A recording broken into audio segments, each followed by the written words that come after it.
Great. Thanks, Shamini. I too would like to acknowledge the traditional custodians of the land on which we meet and pay my respects to elders past, present and emerging. I'm on the traditional land of the Bunurong people today. Sovereignty was never ceded. This was always was and always will be Aboriginal land. I wish to also acknowledge all victims, survivors affected by family violence and their incredible resilience and courage. Thanks again for having me today. My name is Jeremy Oliver. My pronouns are he, him. I am a senior constable in Victoria Police, and my role currently is one of 2 full-time LGBTIQ+ liaison officers, and I'll talk a little bit more about that in a moment. I've been in this role for 8 months now, and I look after the Southern Metro region, which is 10 local government areas, from Port Phillip, Stonington at the top down to Mornington Peninsula down the bottom. I'm located at Paran Police Station, and previous to this role, I've been a police officer for 3 years at Collingwood. I was a LLO, which is an LGBTIQ+ liaison officer.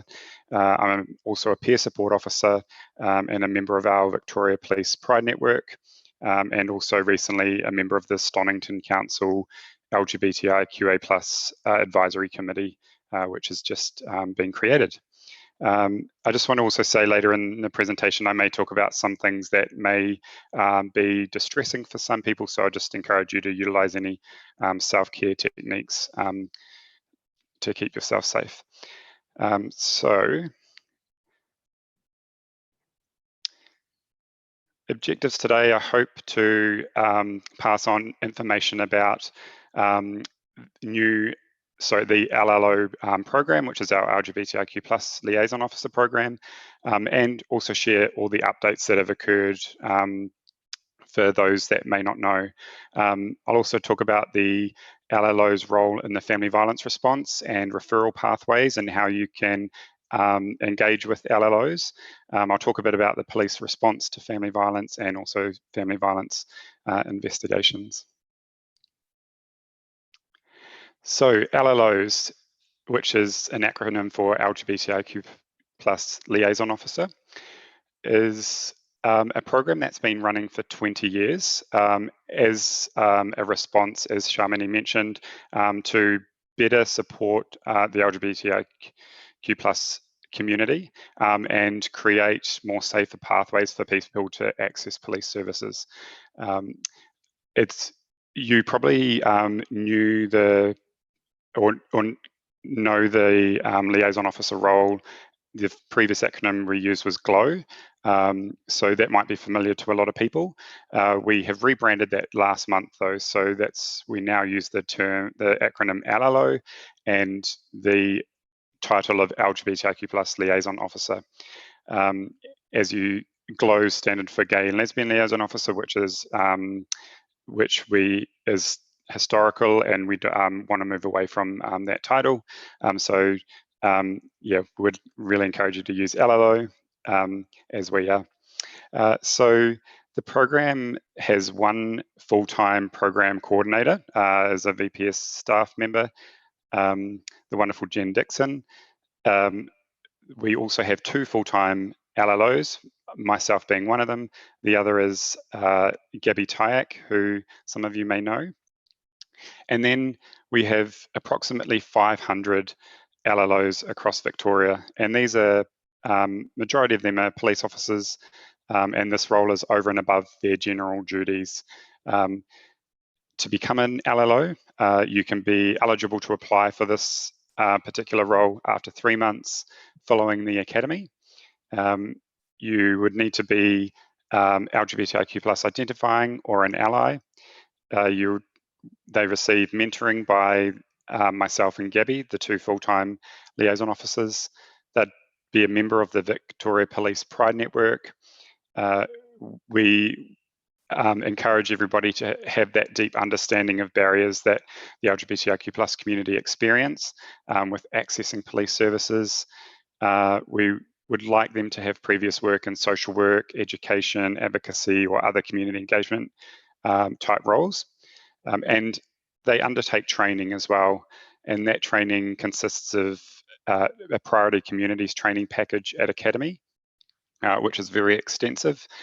Affirmative practice training that's been developed by Thorn Harbour Health, LGBTIQ+ awareness training that has been created by Pride and Diversity, and also other training packages that are developed in collaboration with Victoria Police, and that may be mental health response, cultural awareness, disability awareness, continuous family violence training, and this list is extensive, but these are the main ones that the LLOs receive.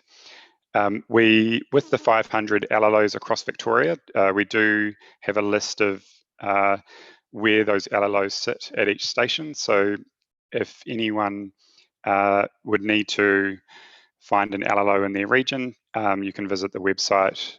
We do have a team now dedicated to making sure that it's updated every few months, just to make sure that it's accurate, because we do find people move locations or get promoted or maybe leave the organisation or are on secondment. So it's critical that we have an up-to-date list at all times so that service is available. So this is a structure of what the program looks like. Jen Dixon, who is the program coordinator, a VPS staff member. And then myself, I look after the southern region, Gabby looks after the northern region, and in the future we hope that the eastern region, western region, and the transit division all also employ full-time resources, so that way we can be working regionally and ensuring a more consistent approach from each of the full-time liaisons. And transit's included in there because a lot of our community accesses public transport, and there's safety and assurance that we can be in community engagement that we can be doing for public transport users, and also crime associated that can happen on trains and trams and things. And then essentially these full-time LLOs support the 500 LLOs across Victoria. So where are the LLOs? As I mentioned before, the majority of our LLOs are police officers, ranging from just out of academy up to senior constables such as myself, or leading senior constables. But we also have a number of LLOs in all of our specialised units. So you'll find LLOs in our prosecution units or at court, our proactive policing units, so the more community policing groups, in our SOCIT team, the Sexual Offence and Child Abuse Investigation team. You'll find them in our Criminal Investigation Unit, Family Violence Unit. They'll also be within the ranks of sergeants and senior sergeants, so at a more managerial level. We see them in our Protection Services Officers teams, which are the PSOs at train stops, police custody officers, and also VPS staff. Underneath that are some symbols in which you would be able to recognise either an LLO or a space where LLOs would be. The first symbol is the police IDs, which you'll see some members wearing on their ballistic vests with the hivers, which is kind of the most common operational uniform you'll see. Then secondly, there's our Victoria Police Pride Network pin, then our LLO pin after that. We also have posters, which is the fourth symbol, which are displayed in police stations, and that will have a list of the current LLOs that are available. Then the rainbow lanyards that we wear, and also flags that are displayed in police stations where LLOs will be. So essentially, anytime you see a rainbow, one of these symbols displayed, I encourage you to speak to one of them, because these are the symbols that we use to for LLOs to be recognised. So what do we do? LLOs work closely with a range of stakeholders and clients that support and connect with community, being organisations, support services, councils, peak bodies, pride groups, businesses, schools, individuals themselves, families, etc. And also work closely with Victoria Police employees, other police members to upskill, support and correct them on LGBTIQ+ matters. So more in particular, we proactively engage with...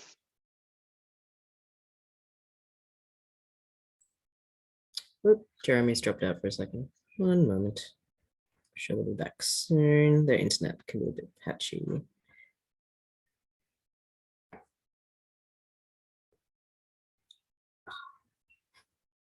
One moment. Please hold. This is where we should have a comedy sketch, Shamini. Oh, yeah. I don't know. Like a Wallace and Gromit situation.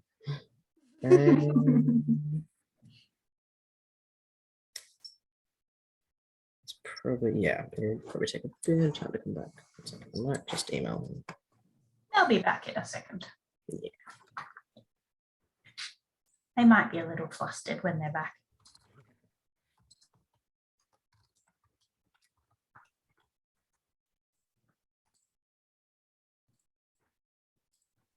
Thanks for your patience, everyone.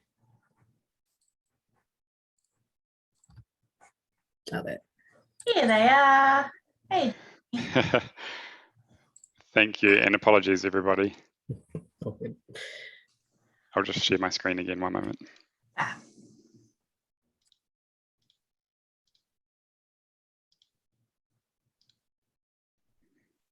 Okay, we back on? Thank you. We can't see the presentation yet though, Jeremy.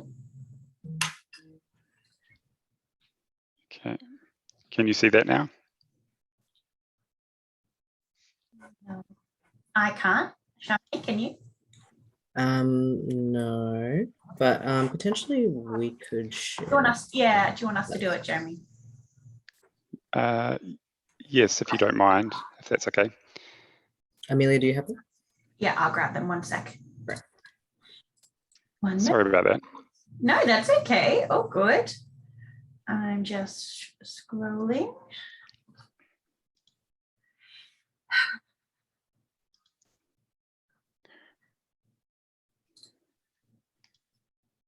Where are they? Do you want me to? I can try sharing again. We'll see if this works. Yeah, give it a go. Otherwise, we can do it. Oh, here we go. I've got them, Jeremy, if that's okay. Did that work? Yeah, they're up now. Okay. Yeah. We'll try see how we go. Yeah, see how you go. If we drop out again, I'll share them because it might be putting some pressure on your bandwidth. Yeah. Sorry, I came home to do this, and because the internet at work is even worse. That's okay, no worries. We'll see how we go. Thanks. Jeremy. So where I was saying, what we do is proactively engage with LGBTIQ+ organisations, support groups, community groups, businesses, and act as a contact point and a referral pathway. So we really encourage discussing complex cases involving clients with service providers and support workers. We liaise with vulnerable LGBTIQ+ individuals and also their families to discuss whatever they need support with.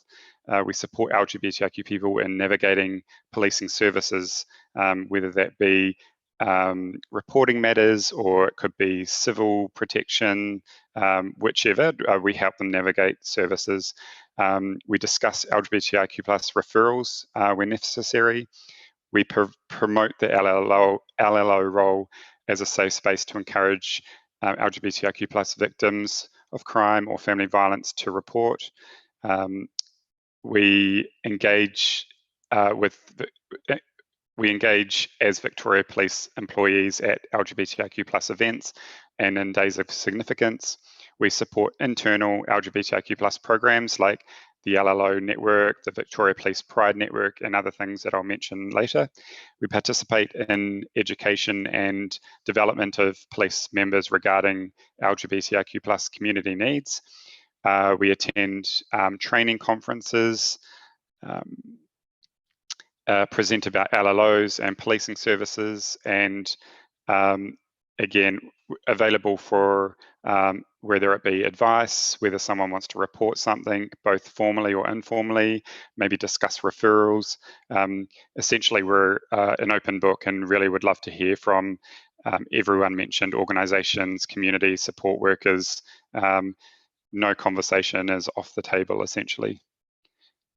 How to contact an LLO. So I'll go through the different ways in which you can request or link into an LLO. The first one would be if somebody was in immediate danger, then obviously we would be calling 000 in an urgent matter to get that urgent police response. So police will attend if 000 was called, and an LLO may be part of that response, but we can't guarantee that. It just depends on who is on that particular shift. So if police do attend, I would encourage anyone that would prefer to speak to an LLO to then ask those police people, you know, can you pass this on to an LLO, or can you link me in with an LLO following that response. And then the next way is the police assistance line, and you may have seen the adverts where you may need police, but you don't need the lights and sirens. This is what that advertising is referring to as the police assistance line. And that can be called on 131 444. This is more for non-urgent things. We still need to report something or to have a response from police, but you're not in any immediate danger or threats. And essentially what happens is your call goes to a call center. They take the report, and then that gets triaged to the closest police station to where you live, and that will then get tasked to a police officer to contact you and investigate what you've reported. So if people are calling the police assistance line, a person within the contact center will take the report, and at that point you can then say, can an LLO please see this report or pick up this report, or can the police member that picks up this report please link in with an LLO? So you can request through that stream. The third way is if somebody calls a police station or walks in and visits a police station, they can ask the first person that they see to speak to an LLO if they want. Or if they are comfortable talking to a police officer, they can then ask that police officer to link in with an LLO or have an LLO kind of oversee their case or their report, whatever they're coming to talk about. Lastly is through support workers. I get a lot of requests through support workers where people have had negative experiences with police, and even for me to contact them can feel unsafe. So what we do is a support worker might contact me, and we work together with the client as well and discuss their needs. So support workers can request an LLO at any stage as well. So where do referrals come from? So equally, they come from 4 different places. So police will either attend a situation or an incident, or they'll get a report over the counter, and then they will make an assessment, or they'll get a request for an LLO to be involved. So that referral will come from another police officer. We then have the clients themselves will either call or visit a police station and request to speak to an LLO, caseworkers and support workers, referrals, and also Victoria Police specialist units like the family violence unit or the criminal investigation unit might see a case and think this would be a great opportunity for an LLO to be involved, or they believe the client would feel more comfortable speaking to an LLO. So we can link in that way as well. Unfortunately, though, LLOs are not guaranteed to be available 24/7. However, they will reply as soon as possible. And in the event of any emergency or immediate response, I recommend 000. If LLOs aren't available, Gabby and myself being full-time resources, we can be available as well. However, we do tend to work business hours. But again, if yourselves or clients were to request an LLO and there wasn't someone available at that police station, I would recommend calling the next nearby police station, because it doesn't necessarily matter where they call from. You know, it's important that they do link into an LLO if they need to. That's our preference. So some external engagement, what our LLOs do and support, and we encourage, is linking into organisations like Thorn Harbour Health, Drummond Street, Switchboard, the CASAs, Star Health, Launch Housing, Salvation Army, in regards to service provision, so referral pathways supporting vulnerable clients. Then we do a lot of community engagement with organisations like the Pride Centre, Joy, the AGMC, Midsummer, St Kilda Legal Service, pride groups throughout the regions, and a whole lot of other community engagement with different organisations and groups and services. And we do a lot of external engagement promoting the LLO role. So we try and get across to different government agencies and councils, hospitals and healthcare providers, schools, TAFEs and universities, emergency services, other sports teams, LGBTIQ+ businesses, whether that's retail, cafes and restaurants, venues, saunas and things. So a lot of external engagement forms these roles, and also the LLOs. Internally, so with the Victoria Police engagement, the LLOs will support internal strategy. So things like our silver accreditation with the Australian Workplace Equality Index, which we were awarded this year. We also support the VERIOC report, the LGBTIQ+ inclusion strategy, and the gender equality strategy that we have running.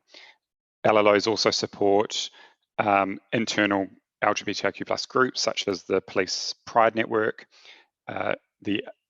We support the LGBTIQ+ Command Champions, who sit at Commander or Assistant Commissioner or Deputy Commissioner levels. We support the Gender Equality and Inclusion Command, the Priority and Safer Communities Division, and the Wellbeing Services and Peer Support Officers. We also support external programs like the Police Qualifying Management Program, and essentially that's where a police person wants to upgrade to inspector or superintendent level. They have to go through this qualifying course, and it requires external engagement with organisations, and we encourage LGBTIQ+ organisations to come in and be able to talk about what it is they do with the out to the community, any concerns they have from accessing police services, and really hear from community, and then it lets them in hear more about the needs of the community, but also then start to see what we can be doing as an organisation. So really important participation from LLOs and also from community. We also have a sex worker project in particularly my region, through Stonington, Port Phillip, and the Bayside area.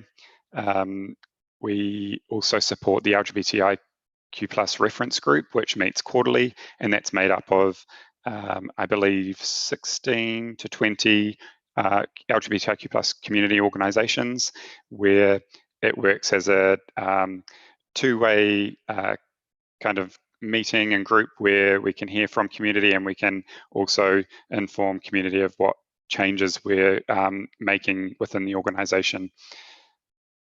we also support the Midsummer Pride March, the LGBTIQ+ Days of Significance throughout the year, and also any training that occurs, such as the affirmative practice training, the awareness training, and all of the content and information on the Cultural Community and Diversity Resource Hub. I'll talk a little bit now about the reporting of family violence and what that kind of looks like. And because I understand many people will be using the MARAM framework, we use the L17 report and risk assessment. And I'll talk a little bit about that in case not everyone's either heard of it or knows much about it. But essentially, that's kind of our MARAM risk assessment. So ways in which family violence is reported to police is two ways. So the first way is at a scene or at an incident where someone's called 000, or maybe a neighbour or someone has requested police attend. And the other way is that somebody's come into the police station or called a police station to report family violence. When either at the scene or at the police station where somebody is reporting, police members are encouraged to do a whole range of things to ensure that the risk assessment is done thoroughly and the parties have been identified appropriately in terms of who is the victim survivor and who is the respondent. And they'll take into consideration a few things. So visual information,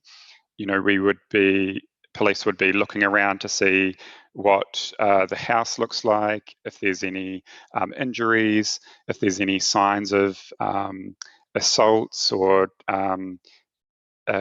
damage to property and things. They would be listening to what the parties are saying. Most often than not, the parties are separated to hear each side of the story. They would also be asking a whole range of questions, which I'll talk about next for the L17. We have our body-worn camera activated, so you'll be actually capturing video footage of what people are saying and how they're acting.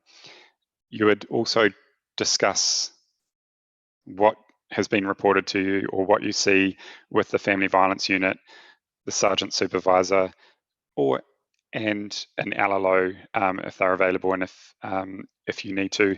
And you'd also look at the family violence history between who's reporting and the other person as well. So all of this information is taken into consideration. Then we do a risk assessment, which comprises 39 questions and covers things like is the relationship between the parties. It covers things like is the protected or is the victim survivor protected person pregnant. It covers if there's any mental illness, drugs or alcohol present.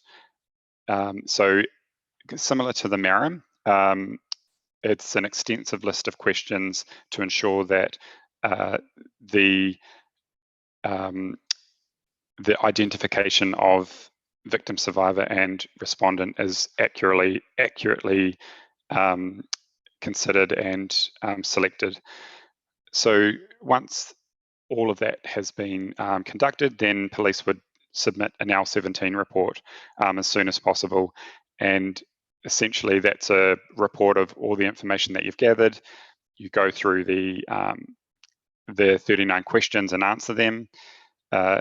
We have we developed an LGBTIQ+ tick box. So you would have police would have identified any parties within what's been reported if they so they would confirm gender identity and also sexuality and also the relationship between the parties, and the police person would tick that tick box if anybody did identify as part of the community. And then once you've ticked that, then you're asked to write the narrative, and that's where we have a pro forma, which needs to start the narrative, and then after that pro forma, then we've got it's like a free text box where you can type what has actually occurred at that moment. So the pro forma will take into consideration the gender identity of both parties and also sexuality. So as an example, if it was two female identifying people, you would write that both parties are female identifying, and if they were in a same-sex relationship, then the police member would write that the parties have been in a same-sex relationship for however long. So I just wanted to let you know that we have the tick box, which is one area where we capture the information, and then also it's more clearly articulated in the narrative. Then once that's been completed, it's then selected in the course of action is then selected. So that might be it's quite a high risk situation. So it's then triaged to the family violence unit. We then decide what civil action will need to occur, and that's things like a family violence safety notice, an application and warrant. It could be an application and summons. We also determine if any criminal action has occurred and what we will then do with that. We will do formal referrals most often than not, and that's our primary service provider at the moment is Orange Door, but I'll also talk about more information about Rainbow Door later. And also if any child are present, then DFFH are notified as well. So that's kind of like the reporting process and kind of life cycle of the reports. And again, we're always encouraging members to really confirm gender identity and sexuality and the relationship between parties, and using affirmative language as well when they're writing that and articulating it. So just a quick snapshot of criminal offences that the majority of ones that we deal with, just in case people didn't know this or weren't quite sure.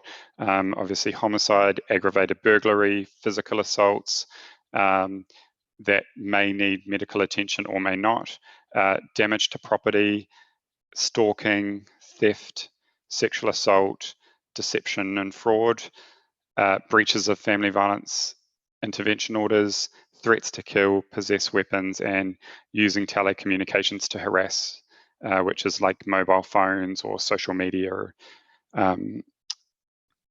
emails and things. I just wanted to touch more on stalking. What we've found is that stalking is quite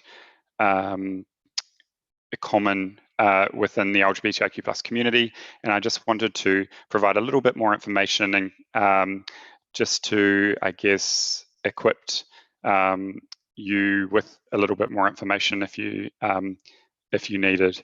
So stalking, as per Section 21 of the Crimes Act, stalking is defined as a course of conduct with the intention of causing physical or mental harm to the victim, including self-harm or of arousing apprehension of fear in the victim for his or her own safety and that of any other person. So behaviour to be a course of conduct, it must be committed on more than one occasion or have gone on for a prolonged period so that the perpetrator had a continuity of purpose in relation to the victim. So types of conduct within the course of conduct can be installing tools on devices such as listening devices or optical surveillance devices and tracking. It could be constant communication via phone, text, email, through social media, through dating apps. It could be physically following or showing up to places of work, study, or social settings, again, with the intention of causing that physical or mental harm to the victim on more than one occasion and for a prolonged period. So what we found is that 70% of stalking reported to Victoria Police occurs after recent separation, according to the most recent family violence intelligence assessment. And coercive and controlling behaviours, power and control is really challenged, and that's why it's so high. And the perpetrator no longer has direct access to the victim survivor. So advice that I would give to yourselves, other practitioners, clients themselves, and victim survivors is, if you can, creating a safety plan. And there's a lot of safety plans online or pro formas that you can use, and it's good to sit with either an LLO or a support worker and really create a safe plan for clients and victims. We encourage people to document the stalking, so almost like keeping a diary of every, if I used the language before, every course of conduct. So as an example, someone might have been baited on social media, so you would jot down the date and time and take screenshots, then may have received emails a few days later. So again, saving those or keeping screenshots where they feel safe enough to do so. So documenting it, and essentially that's collecting evidence for when that person comes forward to report. We also encourage people to have a point where they say stop and stop what you're doing. I'm no longer comfortable with this.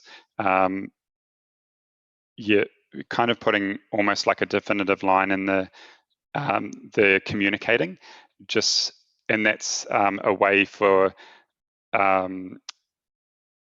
it's essentially supportive of evidence to show that that behavior was unwanted and also causing that harm to the victim, and also stopping the contact, so not engaging with that person anymore, and yeah, stopping it there.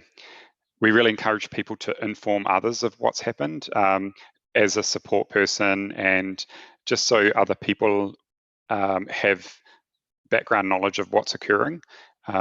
We also encourage people to clean phones of any spyware or malware that the perpetrator may have put on their phones. If possible, putting up CCTV cameras or using personal alarms. Being mindful if the victims are starting to use dating apps, because we see a lot of people using fake profiles or remaining anonymous whilst they're trying to engage with them, and also encouraging people to download support services apps so they're at the ready and also readily available if they need. So investigating a criminal offence, I wanted to go through what an investigation looks like, and also therefore what participation looks like for a victim. And you may have an idea about what this looks like from like movies and television shows, and it's quite similar actually, to be honest. So a victim will make a report to police, and at that point, police will listen and take notes of what the person would like to report, and then there's two ways in which the investigation can go. So if a victim would like to formally report this, then they would be asked to do a statement, and that stream of investigation would continue the investigation. If the person would like to pass on the information, but they don't want to sign up to a formal statement, or they don't want to progress the investigation in order to for the matter to go to court and the offender to be prosecuted, then what we can do is still take the information and we would submit an information report. And at that point, we still encourage people to do to report, and we can do that information report because we can collect intelligence, collect information, and that way, if that same thing is happening in an area, we can identify trends or themes, or maybe use that information for another case. But obviously we would prefer that people sign up to a formal statement, and we can guide them through the investigating process. So once a statement has been obtained, then the investigation commences. And an investigation consists of things mainly like collecting evidence, looking at CCTV footage, taking photographs of injuries, requesting medical reports from hospitals or doctors if there were any injuries. So really it's collecting evidence to be able to then collate all the evidence and identify if there's enough evidence there to charge the person or not charge the person.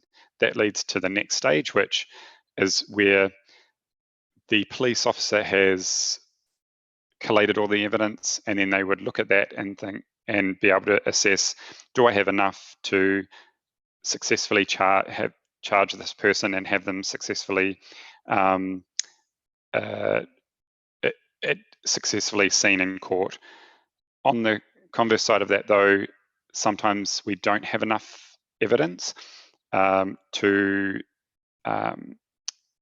prove that something has occurred or that person has done something. So there's times where charges are not authorized, and then that's where the investigation may stop. Again, we hope that enough evidence is available and that charges can be authorized, and the matter goes to court.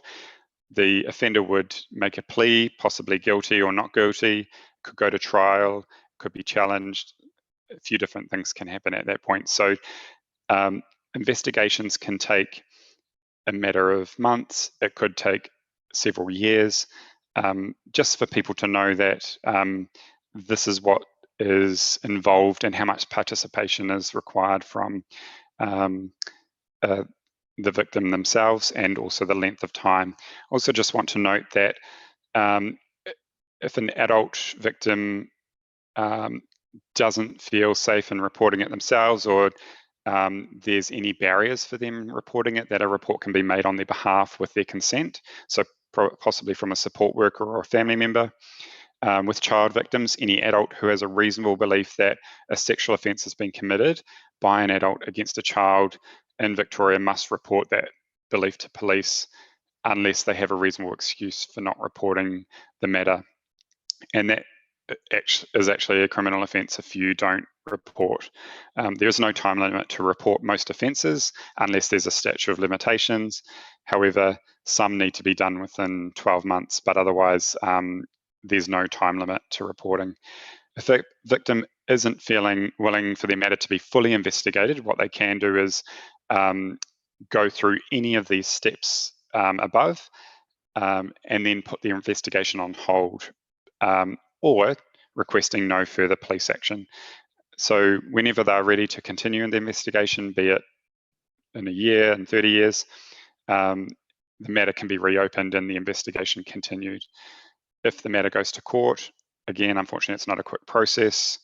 The offender has the opportunity to plead guilty or not guilty. And if the accused pleads not guilty, then the victim may be required to give evidence at court and stand up and recount what's happened. And also, the victim has opportunity to give their evidence in a separate room via video link. Also just being mindful that that obviously can be quite traumatic for people to have to go through. Our intersectionality response.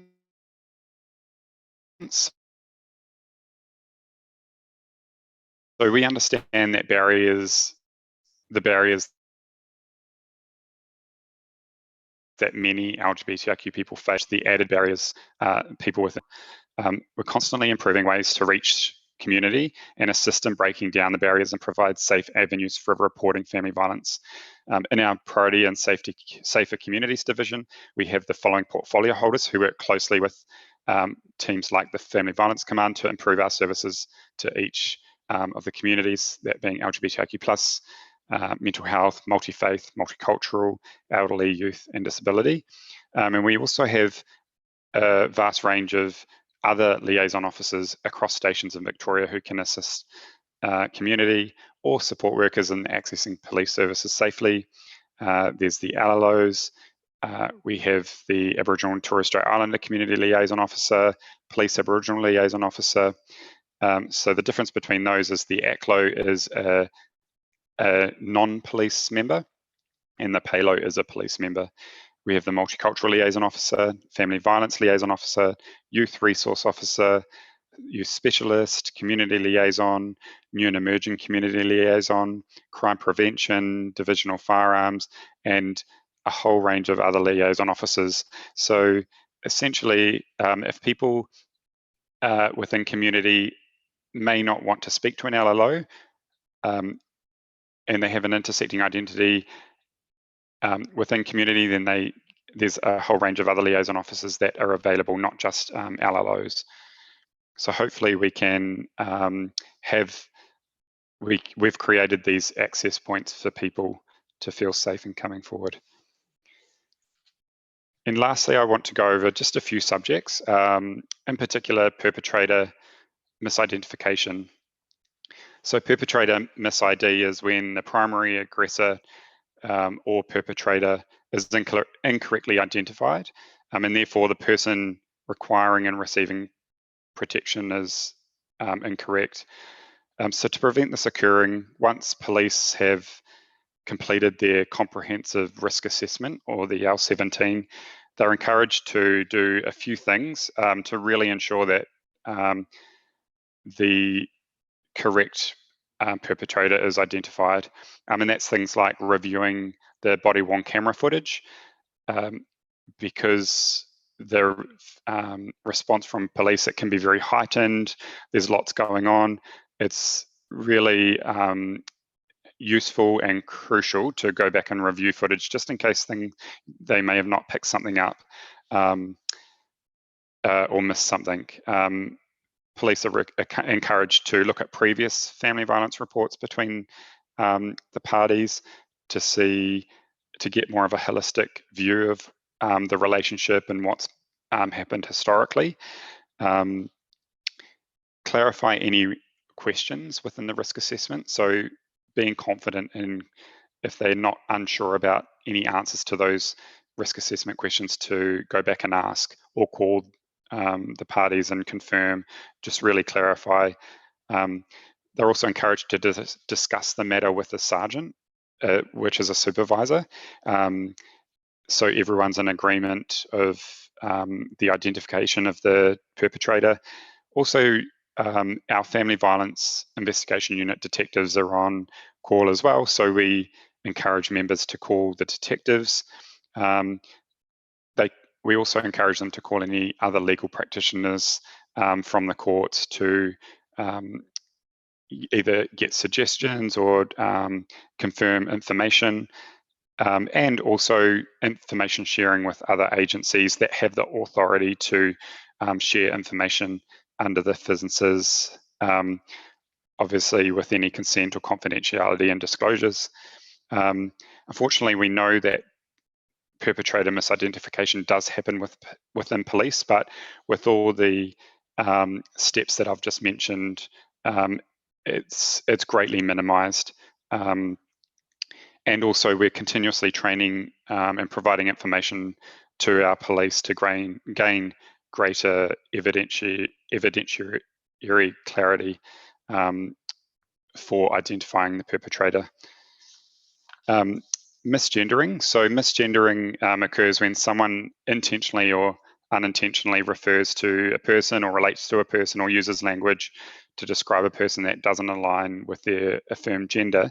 So to prevent this occurring with police, once I've started to engage with both of the parties, police are encouraged to ask each person their gender and confirm that, ask what pronouns they use, confirm the relationship between the two people, clearly articulate gender,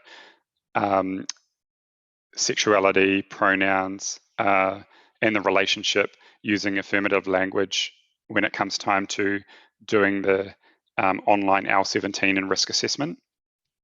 And therefore, the narrative that goes into the family violence intervention orders. Again, reviewing footage in case, just to check that if they were unsure of or missed the opportunity to ask, looking at previous reports, consulting with an LLO for support, and discussing with a supervisor or detectives. And again, we acknowledge that misgendering does happen within police, unfortunately, but with the above and the continuous training and information that we provide, we hope that it's minimized. Yeah. Then I'm just conscious of the time.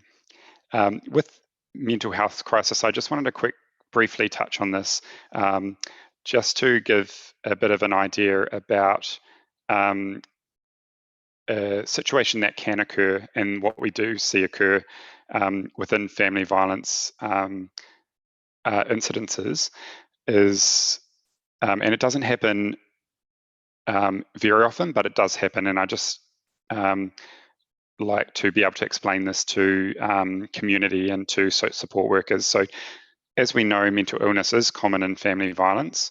A respondent may use mental illness or suicidal ideation or language as a form of control. Victim survivors may experience trauma or suicidal ideations. And when police respond to a 000 call for family violence, what we observe is if mental health or mental illness is observed from either of the parties, police are obligated to do a risk assessment as a form of a welfare check. Essentially, police are required to assess the person or the people involved, and then they would consult with a PACER clinician, which is a mental health clinician from the nearby hospital. They would be contacting the CAT team and other caseworkers to discuss history of mental illness with the particular person, the likelihood of them causing harm to themselves or others, and essentially getting their support and for them to do an assessment. That assessment could be by the phone. They might want to come down to the location to see the client or the person. And where they're not available, and although police are there for family violence reasons, unfortunately, if a person does present as being harmful to themselves or to another, then police may Section 351 that person under the Mental Health Act, which means taking them into custody in order to get them to a hospital, which can be quite invasive, quite traumatic, but it does occur. So I just wanted to mention that can happen and does happen. Just quickly as well, I wanted to talk about the complaints process. If somebody does have a complaint about the communication or customer service with Victoria Police, then we encourage everyone to go to our website, and there's the process how to do that online. You can also contact a local police station or submit an online form. If it's more serious, you can contact the Police Conduct Unit, Professional Standards Command, or IBAC. Or you can contact an LGBTIQ Liaison Officer if you're comfortable doing so, and at any stage someone can remain anonymous. But I suggest going to our website to look at that process. And lastly, I just wanted to quickly touch on a referral project that I've created over the last 6 weeks with Thorn Harbour Health. We're trialling it in the Stonington and Port Phillip area, and we're going to review this after 3 months. And essentially any L17 that is completed where the parties, one or both parties identify as LGBTIQ+, then I do a referral to Thorn Harbour Health for both victim, survivor and respondent. And in the last 6 weeks, I've been able to submit 10 referrals for the parties. So essentially it's 20 referrals. And We eventually will be getting Rainbow Door as our preferred referral pathway. However, we don't have a time frame for that. So I've created this project to start doing referrals as soon as possible. And we'll be doing a review in another 6 weeks just to see how that's going, and then hopefully can widen it out and broaden the scope. So here's my contact details and Gabby's if anyone wants to get in touch. If you've got any comments or feedback, or want to start engaging, or have any clients that you'd like to chat about, please get in touch. Again, no conversation is off the table. We'd very much like to hear from you. And again, thanks so much for listening, and also for having me today. Fantastic. Thanks, Jeremy. Bang on 3 o'clock. Yeah, I didn't leave any time for questions. No, that's okay. If folks do have questions and are able to hang on the call, we can do so. Just stop sharing your screen there, Jeremy. Fantastic. We can do so to facilitate a short Q&A, but also very mindful of the fact that it's 3 o'clock and that's all the time that we told you we would be able to provide. So if there are any questions, do feel free to pop them into the chat for Jeremy, and I can facilitate them for him. Alternatively, Jeremy provided his contact details. Would you like to pop them in the chat as well, Jeremy, just so that people can potentially copy and paste those? Yeah, absolutely. Fantastic. And I'm just going to hit stop recording for any questions. So 1 moment.